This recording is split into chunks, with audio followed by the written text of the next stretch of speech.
Are you selfish? You may feel pressed to disagree, but I wonder if you'll feel the same at the end of this discussion. Many of you are on the road to pet ownership, so you might feel distressed to find out that many Americans are completely uneducated on what it takes to own the animals they bring into their home. It is this lack of knowledge that lends itself to the abuse, neglect, and mistreatment of a would-be lifelong companion.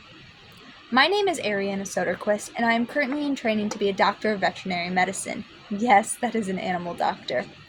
I have multiple accreditations through the Michigan State University on the subject of animal welfare, and I'm a part of multiple livestock organizations such as the 4-H'ers of America.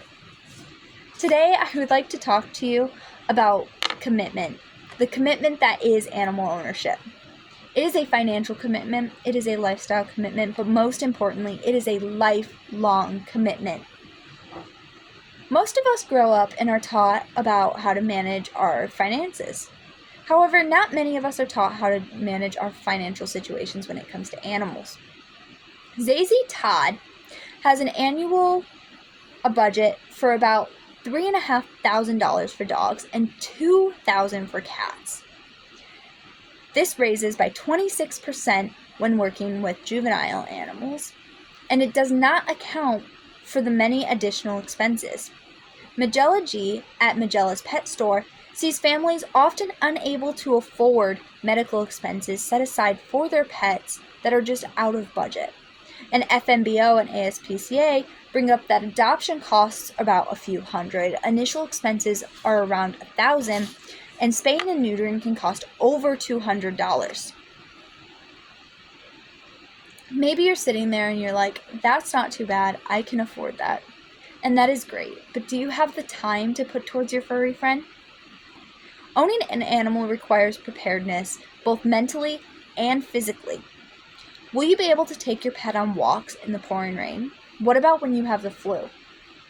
Rick Zeckerman at Red Deer Advocacy says that many are entranced by the puppy stages of animals, where they have the cute, doughy eyes and the wagging tail, but they fail to see past that. In fact, as they get older, they are often left and abandoned at shelters, where only 44% of them get adopted. My Dog Breeds says that many individuals forget to take care of the time for routine tasks, such as 2-hour walks and play, 15 to 30 minutes a day for training, and 15 minutes to an hour a week for grooming.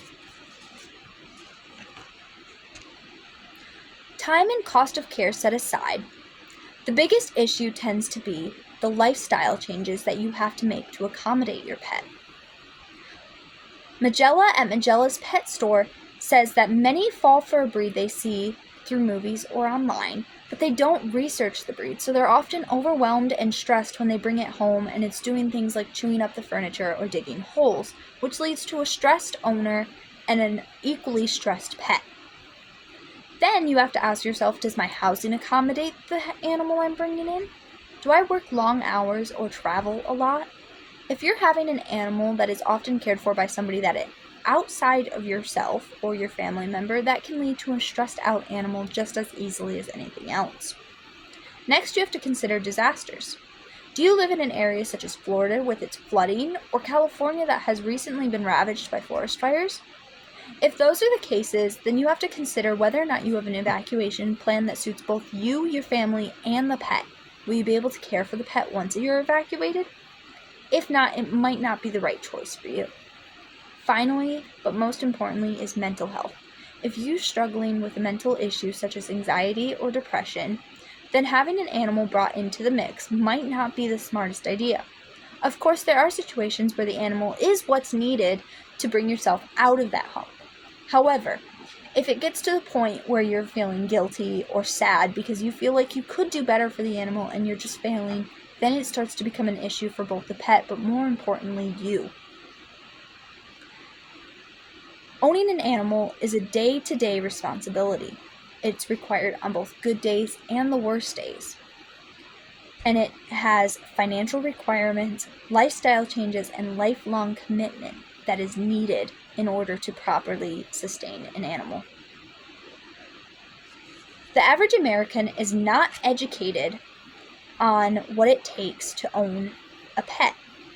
And because of that, it is vital that you consider the commitment you are making to the animal before you bring them in. Hopefully after my talk, you are better than the average American, and I wish you nothing but the best on whatever future endeavors you have amongst your furry friends.